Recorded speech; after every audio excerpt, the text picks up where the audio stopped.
Welcome back to the deep dive. You know how it goes. You bring us a stack of sources, articles, research papers, even ancient moral narratives, and we cut through the noise to deliver the essential insights, the surprising facts, and the deeper philosophy that makes you truly well-informed. And today, we're doing something a little different. Our source material is, it's the transcript of an ancient narrative, a really powerful moral tale that comes out of the Middle East. Right, specifically the story of Qasim, the poor shepherd of Baghdad. Exactly. And this isn't just a history lesson, you know? We're using this seemingly simple story as a kind of profound case study. So the mission today is to really crack open this narrative and pull out the timeless, maybe even actionable wisdom that Qasim's life offers. We're looking at concepts like perseverance, what you could call spiritual economics, and destiny. Yeah, we really want to understand the surprising mechanism by which dedicated charity, what the source refers to as sadqa, interacts with personal blessing, or barakat. So how does that actually work? Exactly. It's an exploration of the philosophy that guided Qasim's every single action. I mean,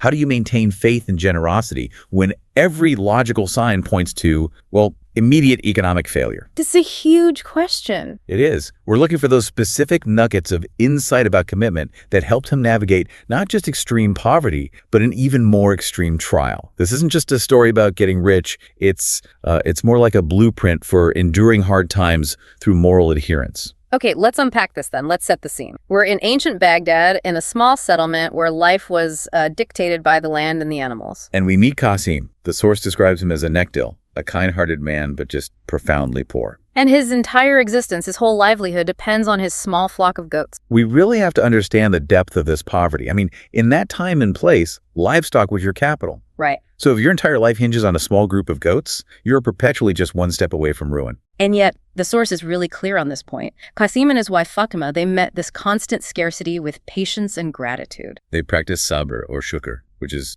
enduring their hardship while still being thankful for the little they had. It's an incredible mindset. So they live in this tiny hut. They're supporting their infant son who's just starting to walk, to explore the world. A child who represents both their future and, at the same time, their intense vulnerability. But the immediate weight on Qasim's shoulders is his old, sick father. And the father is really the source of the story's wisdom. His condition is so symbolic. His life mirrored Qasim's spent shepherding, trekking through rough terrain. The narrative gives us this really visceral description. It does. It says his face is etched with the marks of the sun's intensity, the dupi tapish, and his hands bear the lines of hard labor, sakt menat ki lakarain. He's basically a living testament to the sheer physical brutality of their life. But his real wealth wasn't physical, was it? Not at all. The source stresses that despite the exhaustion written all over his body, his heart held this profound iman, or faith. And his tongue was always dedicated to the remembrance of Allah, the zikr. That juxtaposition, physical ruin, but with this incredible moral strength, is what makes his final counsel so valuable. It's wisdom that's been gleaned from surviving decades of struggle. Which brings us to the core, really poignant moment of this first section, the father's final address. Yeah. Qasim is heartbroken. He's listening to the weakened voice of the man who raised him. And the first thing the father confirms is just the cold, hard economic reality. My son, I have no treasure, no estate, no jaydad to leave you. The only material inheritance is that small, highly precarious flock of goats. It's a moment of devastating clarity, right? He's basically inherited hard work and instability. Yes, but then the father pivots. He moves from the material reality to a spiritual one. This is the critical part. It is. He delivers the secret, the true legacy, which is the blueprint for a life protected from misfortune.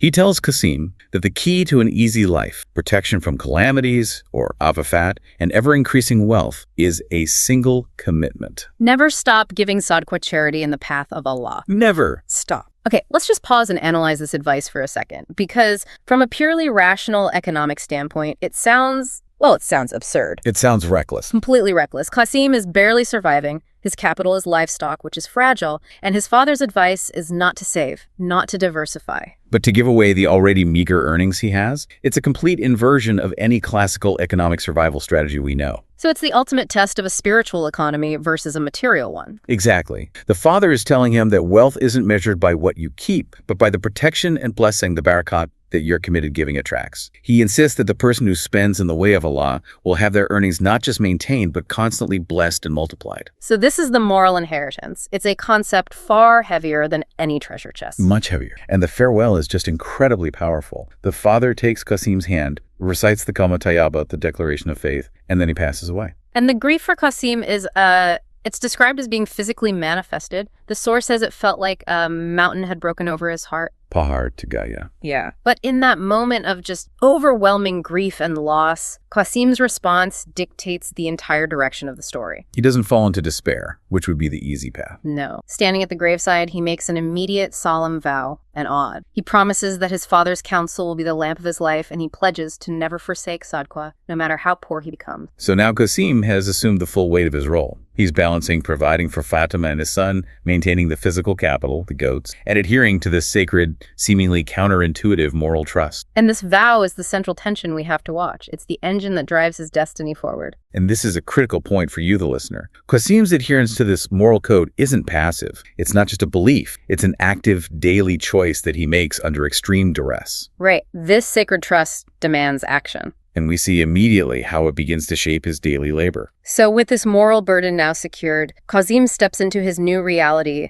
becoming, as the source says, more serious and responsible. And this necessitates an extremely demanding routine, a dual labor that requires two distinct skills, which, as you mentioned, will later become his point of vulnerability. He's a prime example of maximizing output under really severe constraints. Oh, absolutely. The morning starts with shepherding, leading the goats to fresh pastures. But once they're grazing, Qasim doesn't rest. He immediately grabs his axe and begins his second job, woodcutting. And he gathers these dry tree trunks and branches into a large bundle, a gatha. This dual labor shows extraordinary diligence. He's using every single minute of his day. The physical nature of the woodcutting is exhausting, but it's the only way he can convert that unused time into, transferable currency. And the source gives us that beautiful, specific detail that really speaks to his relationship with his livelihood. The intelligent goats. The intelligent dudes. I love that detail. By late afternoon, Qasim lets out this unique, specific call, and the flock immediately gathers and just heads home on its own. Which is so critical because that efficiency frees him up to carry his heavy bundle of wood directly to the market instead of wasting time herding them back. And here's where the rubber meets the road, as they say, the marketplace. He sells his wood for just a few coins, a meager income. But this small transaction is where his spiritual economy kicks in, where he honors that vow. His allocation process is so meticulous and revealing. It is. First, survival. He buys flour and basic provisions, kanpinakuros, saman. But before he even thinks about any discretionary spending or saving for his own family's comfort. He always sets aside a portion for Sadqa. Always. It is budgeted, it's non-negotiable, and it's prioritized even above their own absolute need. And that's the difference between giving from surplus and giving from necessity. And he doesn't just toss the coin somewhere. The source emphasizes that he actively seeks out specific recipients on his walk home. Yeah, a beggar, a fakir, or an orphan child, a yatim bacha, or a hungry traveler. This targeted compassion is vital, isn't it? It's everything. He's not fulfilling some detached quota. He's actively engaging with the plight of the poor. Whether he gives coins or uses the money to buy bread or other supplies, the act itself brings him this ajib sa sukun, a strange, deep kind of peace. And that feeling is his immediate daily reward. It's the spiritual dividend that sustains him through the physical exhaustion. But this leads directly to the core conflict, which is voiced perfectly by Fatima. Her anxiety is completely rational. Totally. She sees the bills, she sees the lack of food, and she sees Qasim giving away precious coins every single day. She asks the question that any spouse under that kind of financial strain would ask. Qasim, we are so poor. Why do you give away money every day? Sometimes there is little left for our own home. She's challenging the economic logic of it all. She's asking why this abstract virtue is being prioritized over their tangible survival. That's a powerful challenge. Yeah. But Qasim's reply isn't an argument. It's an affirmation of faith, and it's rooted in his father's counsel. Right. He responds with this incredible confidence, explaining that Sadqa wards off calamities, afatin tal jati hain, and it attracts barakat. And then he makes this bold assertion, as long as they stick to this principle, they will never face genuine, complete lack, kami. And Fatima, seeing his absolute certainty and the purity of his intent, she stops questioning him. She accepts the spiritual contract, even if it contradicts her immediate economic instincts. So this commitment, this daily conscious choice to adhere to the blueprint is what transforms the story from just a simple anecdote into a profound study of faith in action. But as the source warns, life isn't always routine, and tests inevitably follow comfort. And the narrative transitions here pretty dramatically. It really does. The stability Qasim has built through his dual labor and constant charity is immediately threatened by what the source calls azmaish, an intense trial of faith. And this trial is personalized by the appearance of a masked thief, a nakoposh kor. The use of a masked thief rather than, say, a sickness or a natural disaster is significant. Oh, very. It shows Qasim is being targeted. His modest success is being observed and challenged by this external willful malice. The thief is watching him, just waiting for the exact moment Qasim is distracted by his woodcutting. The first strike is subtle but devastating. Completely. Qasim is preoccupied at the market. His goats are heading home. The thief just creeps in and silently snatches one of the most vital pieces of Qasim's capital. The sound is minimal, Qasim is too far away, and the loss is immediate. So Qasim returns, happy, having fulfilled his daily sadqa. But the moment he sees Fatima at the door, he knows something's wrong. Her face is worried. Pereshani ke asar. She immediately tells him one goat is missing. And Qasim's internal reaction is key here. His heart sings, Dil dak se re gaya. He counts the remaining goats, confirming the loss. But the burden is magnified when he sees his small son watching him with these innocent, questioning eyes. The emotional weight of failure just settles on him. But his first conscious decision is saber patience. He chooses to rationalize the loss through his spiritual lens. Exactly. He reasons that everything ultimately belongs to Allah. And more importantly, he uses his father's counsel as a kind of shield. He tells Fatima that maybe this small loss was the sadqa working as preemptive insurance. Saving them from a greater disaster that might have been waiting for them. Right. He finds solace in the idea that the charity he has given has averted total ruin. But this justification is immediately tested because the trial doesn't end there. No, the masked thief continues his systematic campaign, stealing goats at intervals. Wafe, wakese. The erosion of his livelihood is gradual but relentless, and this forces Qasim into an impossible operational dilemma. He realizes he can no longer supervise the remaining goats in the open pasture and cut the wood that's needed to feed his family. He has to choose between protecting his capital and earning his income. And the financial toll becomes a spiritual one. Before, the large flock provided enough milk for his family and a surplus that he could distribute to the poor. That milk was his primary, most tangible form of sadqa. But now the supply is so diminished he can barely feed his own household. And this is the ultimate test, isn't it? It's not just poverty, but the loss of his ability to fulfill his sacred vow. He feels like he's failing to honor his father's last words. This tension culminates in this crushing emotional blow, the detail that truly makes you sympathize with his plight. Yeah, Fatima tells him, with tears in her eyes, that their son asked for milk, but the vessel was completely empty. Not a single drop. A quattro binahi. That detail, the lack of a single drop, is just profoundly heartbreaking. It's the material evidence of the vanishing barakat. And Qasim feels this news like a sword, talor ki tara. He doesn't just feel hunger. He feels this spiritual condemnation. He wonders, I cannot perform sadqa. Is this why Allah has tightened my provision, my risk? The ability to give was his moral wealth. And its disappearance is the truest calamity for him. This is the moment of deep internal struggle. He has adhered strictly to the advice, yet his circumstances have gotten worse. The spiritual blueprint seems to have failed him economically. And he is now forced to make a radical decision to survive while somehow protecting his faith. So the crisis deepens, and the source makes the visual poverty starkly clear. Fatima's clothes are now old and covered in patches and peeved. They're reduced to eating cheap lentils or just dry bread, suki roti. Yeah. Qasim can't even afford a new set of clothes for his son. I mean, they are at the very brink. And Qasim is at this crossroads, and the stakes could not be higher. They couldn't. If he stops selling wood, they starve. If he keeps taking the goats out, the thief will surely finish the job. He has to innovate, but his innovation has to involve self-sacrifice, not compromise. And here we see his dedication transform into this monumental physical effort. He chooses to keep the remaining goats locked safely inside the hut, sacrificing pasture time for security. And this decision necessitates doubling his physical effort just to maintain the bare minimum income and feed the animals. He tells Fatima the new punishing schedule. He has to go to the jungle twice a day. The first trip is the commercial, one cutting wood, selling it, buying provisions, and crucially, finding someone for his mandatory sadqa. But that second trip, the afternoon shift, that's pure uncompensated sacrifice. Completely. Instead of resting during the heat of the day, he goes back to the jungle solely to cut and carry these immense, heavy bundles of fresh grass and fodder back home for the goats. He's essentially working 2 12-hour shifts for the price of one. Qasim is running on pure spiritual octane at this point, and the physical cost is immediate and severe. The source emphasizes that the exhaustion is just written on his face. And his hands, already calloused, now develop these painful, oozing blisters. Jilly.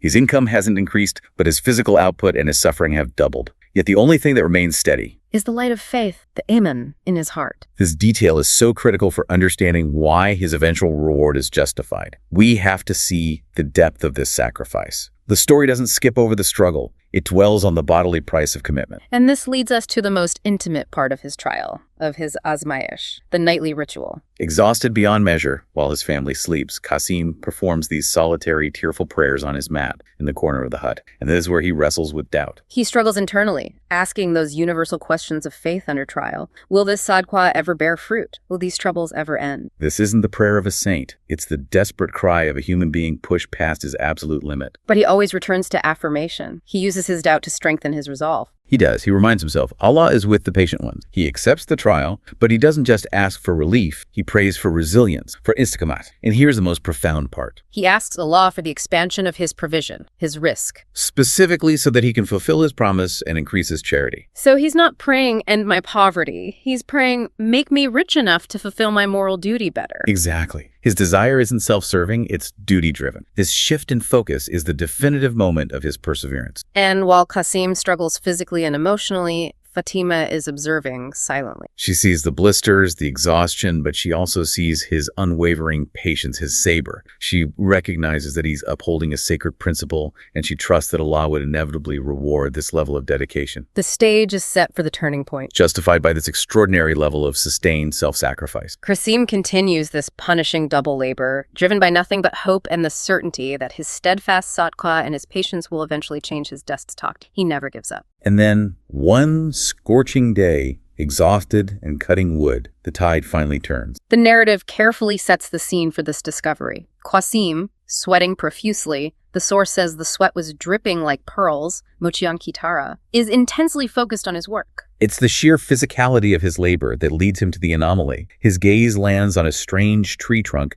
raised slightly above the ground. Just a minor physical detail that sparks his curiosity, his tajassus. And had he not been forced to find new wood sources because of his double labor, he might never have found this spot. That's a great point. The hardship itself created the opportunity for the reward. Driven by this hunch, he stops cutting and starts digging. He digs until his hands strike wood. He uncovers a wooden chest, sanduk. The excitement must have been overwhelming, but the actual contents are far beyond anything he could have imagined. When he pries the lid open, his eyes just widen in astonishment. It's brimming with gold coins and valuable jewels, kimari jawharat. This is the immediate, explosive manifestation of the barakat he had prayed for. It's the return on his spiritual investment. And what's fascinating is his reaction. There's no shout of greed or, planning for personal luxury. None. His first act is immediate, spontaneous prostration sajda in thanks. He recognizes that this is a divine gift, alaqiyata. It's confirmation that his dedication, his impossible labor, and his commitment to sadqa had not been wasted or ignored. And his commitment to giving is renewed and multiplied instantaneously. Right away, he carries the heavy treasure chest home and announces to a stunned Fatima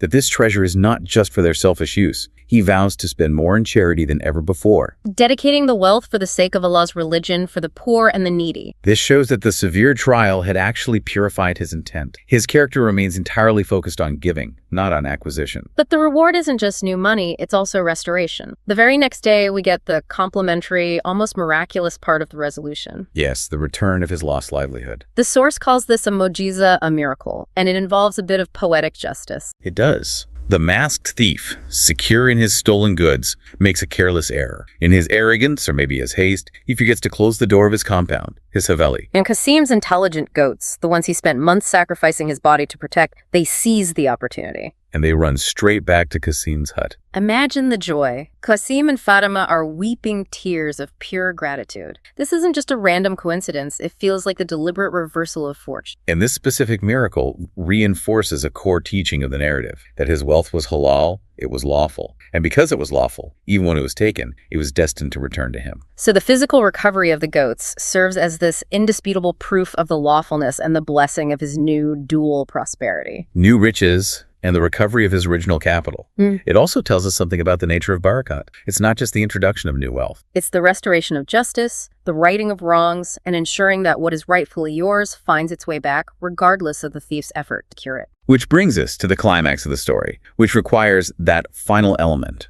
justice. As news of Qasim's sudden prosperity and the strange incident with the returning goats sweeps through the village, the authorities, specifically the local judge, the qazi, are alerted. And the investigation leads swiftly to the masked thief who is finally caught. And the revelation of his identity is crucial to the story's moral framework. It shatters any possibility that this was a crime born of desperation. Exactly. The thief was not poor. He was a wealthy man from the village, driven purely by insatiable greed. Lala. And that contrast is the ultimate point of the trial, isn't it? It is. Kazim, in profound poverty, sacrifices his comfort for charity. The thief, surrounded by abundance, risks his reputation and freedom for avarice. The Qazi administers justice swiftly and publicly. All the stolen goods are confiscated and returned to their rightful owners. And the thief is given a severe punishment. The source makes a really profound theological statement here. The thief's ill-gotten wealth, the Naji's mail, which he secured through malice, it just vanished in an instant. All his planning, his stealth, his greed, it amounted to nothing once divine justice arrived. And Qasim witnesses this ultimate act of justice, and it solidifies the central lesson that he has learned through tears and blisters and doubt. He concludes that unlawful wealth, haram kamal, is fleeting and fragile. It perishes instantly. Fana hujjat. But lawful wealth, halana mal, earned through dedication and sanctified by sadqa given in Allah's way, has the power to change a person's entire destiny, their tagir. So Qasim ends the story with everything restored and multiplied. He has his entire, now halal, flock back, and the treasure chest has transformed his poverty into enduring prosperity. His family is content, asudahal,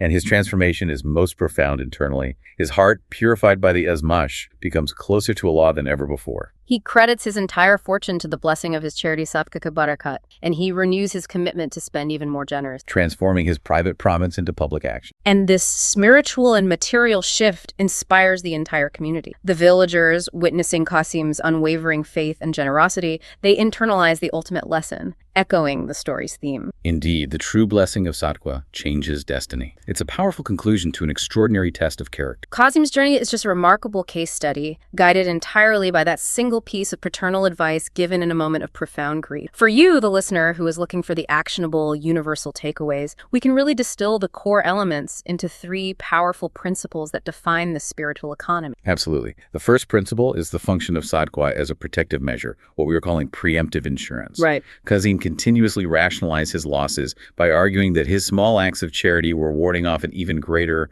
more catastrophic disaster. The story argues that giving isn't depletion, it's fortification against misfortune. Second, the absolute necessity of sab, patience in the face of contradiction. Yes, Qasim had to continue giving, even when every logical indicator, the hungry child, the empty milk vessel, the physical exhaustion, told him to stop.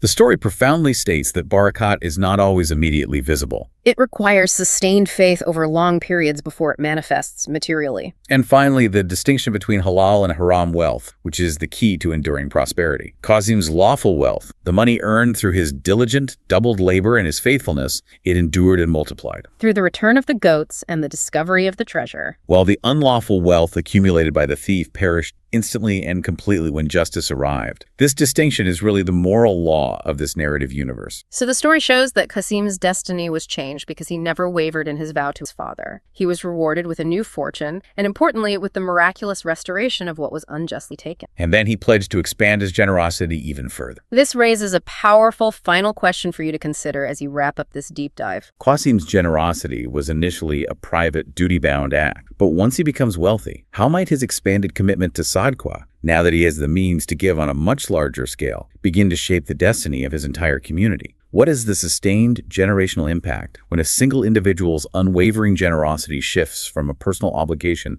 to a massive public source of economic and spiritual wealth distribution for everyone around them? A deeply compelling question on the ripple effect of commitment. Thank you for joining us on The Deep Dive. Until next time, keep digging into the details.